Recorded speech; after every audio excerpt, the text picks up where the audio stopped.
अब आगे बढ़ते हैं और आज एक खास मेहमान हमारे साथ जुड़े हैं, आदि गोजरी साहब। उनसे शुरू करते हैं आज का कॉर्पोरेट स्कैन और ये एक्सक्लूसिव जी बिजनेस के साथ ही है।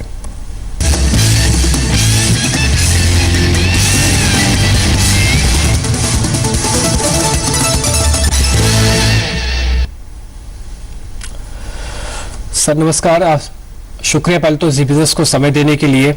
मैं आपसे एक ऐसे समय इंटरव्यू ले रहा हूं जो आप बात बोलने वाले मेरे को लगता है कि अहम होगी, क्योंकि एक तो चुनावी साल है, भारतीय बाजारों के लिए तो बहुत इंपॉर्टेंट है। साथ ही एक आज ऐसी गतिविधियां भी देखने को मिल रही है अंतर्राष्ट्रीय बाजारों में, जहां पे वापस रशिया और यूएस आमने सामने खड़े हैं यूक्रेन के मुद्दे को लेकर। लेकिन मैं शुरुआत आपसे एक अर्थव्यवस्था के हिसाब से ही जानना चाहता हूँ, इस समय भारतीय बाजारों की और भारतीय कोर अर्थव्यवस्था की सिचुएशन क्या है और इस चुनावों के बाद कितनी बदल जाएगी? मैं समझता हूं कि इस चुनाव के बाद एक ग्रोथ फ्रेंडली गवर्नमेंट आ जाएगा, और जो ग्रोथ फ्रेंडली गवर्नमेंट आ गया तो मैं समझता हूं कि इंडिया का ग्रोथ रेट बढ़ सकता है। जो पॉलिसीज अच्छी लाए नई गवर्नमेंट तो काफी ग्रोथ बढ़ सकता है, और 2015-16 में मैं समझता हूं को 8% का ग्रोथ हो सकता है। तो मैं समझता हूं को मार्केट पे भी असर अच्छी पड़ेगी, और आशा रखते हैं कि ग्रोथ फ्रेंडली गवर्नमेंट आ जाएगा। जी, साथ ही सर आपसे दूसरा सवाल ये रहेगा कि आप चूंकि डाइवर्सिफाइड सेगमेंट में काफी कुछ कंपनी के काम हैं, आपको क्या लगता है कि अगर जब नई सरकार बनेगी तो कौन सा ऐसा सेगमेंट होगा जहां पर कि आप अपने बिजनेस में सबसे ज्यादा ग्रोथ देख रहे हैं? वो प्रॉपर्टी है या ऑयल का कारोबार है या दूसरे कारोबार हैं? जो ग्रोथ फ्रेंडली गवर्नमेंट आ गई तो मैं समझता हूं सभी सेक्टर में फायदा हो सकता है। अब सब सेक्टर स्लो डाउन हो गए हैं, कंज्यूमर सेक्टर भी थोड़ा स्लो डाउन हो गया है, तो मैं समझता हूं कि ग्रोथ जो बढ़ सके तो सभी सेक्टर में फायदा आएगा। जनरल परसेप्शन अच्छा रहेगा, और जो इंटरनेशनल जो टैक्स डिस्प्यूट्स है उसमें इंटरवेंशन आ जाए नई गवर्नमेंट का, जैसे हम सुन रहे हैं, तो इंटरनेशनल इन्वेस्टमेंट भी बहुत बढ़ सकता है इंडिया में। गोजरी साहब एक चीज और है, क्योंकि आप जैसे विवेक मेरे साथी बता रहे थे कि डाइवर्सिफाइड बिजनेस है, लेकिन फिर भी मैं ग्रोथ के लिहाज से इसलिए जानना चाहता हूँ कि काफी सारे निवेशक आपके अलग अलग कंपनीज में निवेशित हैं, तो सबसे अच्छी ग्रोथ आपको किस सेगमेंट में दिखेगी? क्योंकि रियल एस्टेट एक ऐसी जगह पर है जहां पे बहुत कुछ अभी होने की संभावना है। अगर इंफ्रास्ट्रक्चर डेवलप होता है तो कंज्यूमर गुड, इसलिए क्योंकि महंगाई पे कंट्रोल आ जाएगा। आप सभी सेगमेंट्स को कहीं ना कहीं कैटर कर रहे हैं और सीधा एंड कंज्यूमर से कैटर करते हैं, इसलिए मैं थोड़ा सा स्पेसिफिकली जानना चाहता था आपसे।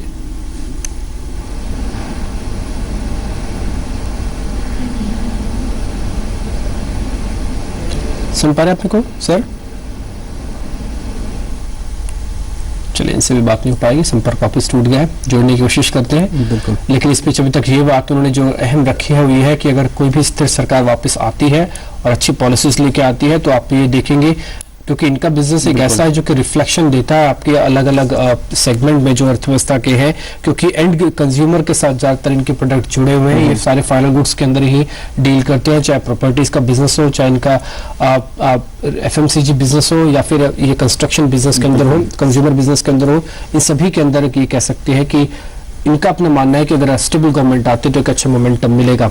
वे क्या इस बीच इनके रिजल्ट्स पे भी आए थे, सेल्स के आंकड़े आए थे, आप उसके बारे में कुछ बताएंगे? बिल्कुल डिम्पी, अगर देखें तो इनकी जो 3 कंपनियां, जैसा कि हम चलिए इस गोजरी साहब हमसे जुड़ चुके हैं, रिजल्ट्स पर भी बात करेंगे।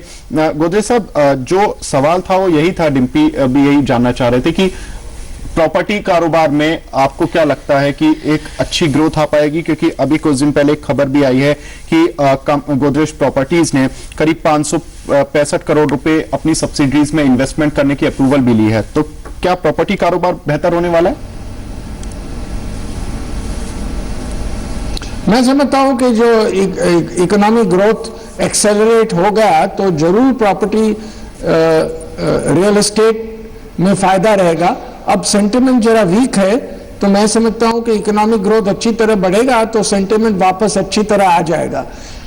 2008-9 में जब स्लो डाउन हुआ था इंडिया में, तब भी रियल एस्टेट में स्लो डाउन आया था, लेकिन 2009-10 और 2010-11 में जब ग्रोथ अच्छा रहा था तो वापस रियल एस्टेट का बिजनेस बढ़ गया था। मैं इसे रियल एस्टेट को थोड़ा सा और आगे बढ़ाना चाहता हूं। मैं ये आपसे समझना चाहता हूं मिस्टर गोदरेज कि आगे चलकर ये एक्सपेंशन आप और कैसे कर रहे हैं। ये टायर 2 टायर 3 सिटीज में भी आपको वैल्यूएशन बेहतर दिख रहा है, क्योंकि आखिरकार डिस्पोजेबल इनकम तो यहाँ पर भी लोगों की बढ़ रही है, भले सरकार किसी भी हो, लेकिन डिस्पोजेबल इनकम तो बढ़ी है पिछले 10 साल में, तो आप भी जानते हैं। नहीं, मैं समझता हूं कि रियल एस्टेट में अपॉर्चुनिटीज बहुत है इंडिया में। अब भी हम काफी प्रोजेक्ट कर रहे हैं, नए प्रोजेक्ट्स भी ला रहे हैं, हमारा विक्रोली में डेवलपमेंट भी काफी हो रहा है। तो जरूर हमारा रियल एस्टेट बिजनेस में बहुत बढ़ोतरी आएगी और मैं समझता हूं कि आगे 5 से 10 सालों में ये बिजनेस काफी बढ़ जाएगा। ठीक है, अभी जो प्रोजेक्ट जो प्रोडक्ट पोर्टफोलियो आपकी लिस्ट में इस समय है, मैं उसी में ये समझना चाहता हूं कि हम ग्रोथ कितनी देखेंगे in the terms of a quantity, कितने नए प्रोडक्ट्स जुड़ सकते हैं आने वाले 1-1.5 महीने में, 2 महीने में, 5 महीने में, क्योंकि चुनावी साल है। इसमें निवेशक ये भी जानना चाहता है कि कंपनी पर्टिकुलर स्पेसिफिक योजनाएं क्या है। तो इसलिए गोदरेज साहब, मेरा ये सवाल ये था कि in the terms of quantity numbers कितने नए प्रोडक्ट्स हम जोड़ने वाले हैं आने वाले 1-2 क्वार्टर्स के अंदर। आप रियल एस्टेट की बात कर रहे हैं? कंज्यूमर बिजनेस की बात बोल रहा हूँ, कंज्यूमर बिजनेस की बात बोल रहा हूँ। हाँ, नहीं, काफी नए प्रोडक्ट्स आ रहे हैं, काफी नए प्रोडक्ट्स ला रहे हैं। हर 2-3 महीने हम एक या दूसरा नया प्रोडक्ट लाते हैं, तो ग्रोथ अच्छी तरह बढ़ सकती है। और जो कंज्यूमर सेंटिमेंट वापस नॉर्मल हो जाए तो मैं समझता हूं कि ग्रोथ बहुत बढ़ेगा। ठीक है, लेकिन इन डिफिकल्ट टाइम्स में भी गोदरेज कंज्यूमर प्रोडक्ट्स का लास्ट क्वार्टर में हमारा कंसोलिडेटेड सेल्स लगभग 17% बढ़ा था प्रीवियस ईयर से। जी जी जी, बिल्कुल। सर, मैं एक चीज और जानना चाहता हूँ, जिसमें कांग्रेस और बीजेपी भी आम राय रखते हुए जीएसटी, इसको लेकर आप कितने आश्वस्त हैं कि अब वो जो नई सरकार आएगी उसकी जो प्राइमरी ऑब्जेक्टिव होंगे उसमें जीएसटी जरूर होगा और वो जल्दी आ जाएगा?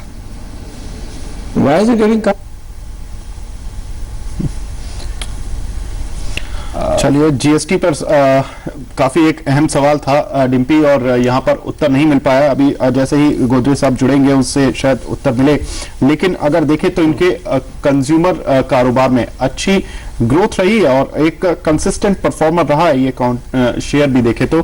और साथ ही अगर गोदरेज इंडस्ट्रीज देखे तो इनमें पाम ऑयल की कीमतों का काफी बड़ा रोल रहता है। तो पाम ऑयल की कीमतों पर भी पूछना होगा कि इंडोनेशिया में जो हाल फिलहाल में रेगुलेटरी कुछ एक उथल रही हैं, उसका क्या कुछ इम्पैक्ट इनके गोदरेज इंडस्ट्रीज जो कि ऑयल के कारोबार में है, रिफाइंड ऑयल के कारोबार में है, उस पर देखने को मिल रहा है। ठीक है, मार्केट पे एक बार वापस लौट लेते हैं। इस पर फटाफट से ये देखेंगे यहाँ पे नुकसान कितना और बढ़ गया। नुकसान तो लगातार बढ़ रहा है, क्योंकि इंडियन स्टॉक मार्केट के अंदर सिर्फ 0.5% का नुकसान था जिस समय यूरोपियन बाजार खुले थे।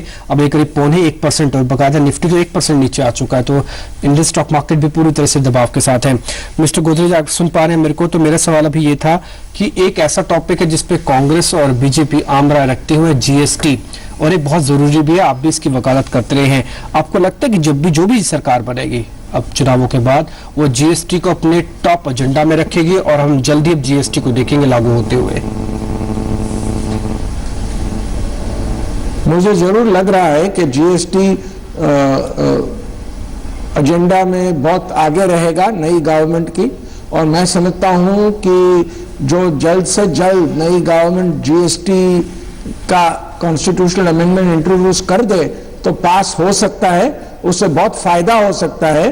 Other things being equal 2% GDP growth में बढ़ाई हो सकती है और इससे बहुत फायदा रहेगा, सेंटिमेंट में भी फायदा रहेगा और इकोनॉमिक ग्रोथ में भी बहुत फायदा रहेगा। साथ ही गोदरेज साहब, अगर देखें तो जिस तरह से हमने देखा है कि एफएमसीजी स्पेस में ज्यादातर कंपनियों की जो वॉल्यूम ग्रोथ है वो सिंगल डिजिट में आ गई है।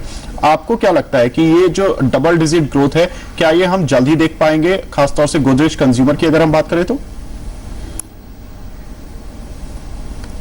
मैं समझता हूं कि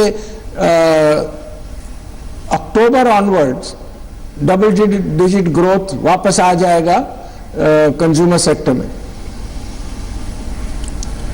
जी, साथ ही गोदरेज साहब, आप कहां देखते हैं भारतीय अर्थव्यवस्था अगर मई चुनाव के नतीजों को छोड़ दीजिए कि कोई भी सरकार बनती है, आप जैसे अक्टूबर की बात कर रहे हैं कि डबल डिजिट ग्रोथ आएगी, तो कहीं ना कहीं एनालिसिस भी होगा कि किस तरह से आपने डबल डिजिट ग्रोथ का अनुमान लगाया। कहां देखते हैं आप भारतीय अर्थव्यवस्था जीडीपी ग्रोथ कहां देखते हैं?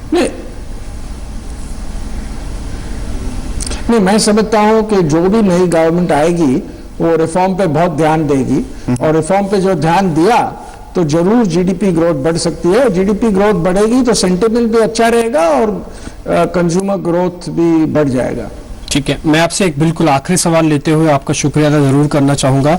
मेरा आखिरी सवाल रेगुलेशन को लेकर है। रियल एस्टेट रेगुलेटर अब होगा नया, इसमें गोदरेज प्रॉपर्टीज इसको एक वेलकम नोट पे ले रही है, या फिर आपको लग रहा है कि नहीं थोड़ी मुश्किलें बढ़ जाएंगी, क्योंकि प्रॉपर्टी को पहले भी एक्वायर करना मुश्किल था, रेगुलेटर होने से थोड़ा सा परेशानी और बढ़ जाएंगी? मैं आशा रखता हूं कि जो रेगुलेटर आ जाएगा तो जो कंस्ट्रेंट्स है और डिलेज है वो शायद कम भी हो जा सकती है। तो जरूर इंडस्ट्री को ये देखना चाहिए कि रेगुलेटर जो आए तो गवर्नमेंट को कम case by case real estate की प्रोजेक्ट्स पास करनी चाहिए, और जो किसी में जो रेगुलेशन के बाहर स्टेप्स लिया हो या रेगुलेशन तोड़े हो तो एक्शन ले सकते हैं। तो जल्द से जल्द ज्यादा प्रोजेक्ट भी आ सकते हैं, और हाउसिंग शॉर्टेज जो है वो जरूर सॉल्व हो सकती है। ठीक है, गोदरेज साहब शुक्रिया जी बिजनेस को समय देने के लिए। आपने तमाम मुद्दों पर अपनी बात रखी, अपने विचार रखे, और ये उम्मीद करते हैं कि विचार आगे हमारे लिए भी कामयाब होंगे और हमारे लिए भी बेहतर रहेंगे, और जो निवेशक है जो गोदरेज से भी जुड़े हुए हैं उनको भी फायदा पहुंचाएंगे। शुक्रिया आपका, बहुत बहुत धन्यवाद आपका कार्यक्रम में आज जुड़ने के लिए। फिलहाल जीएसटी के मुद्दे पर उनको पूरी उम्मीद है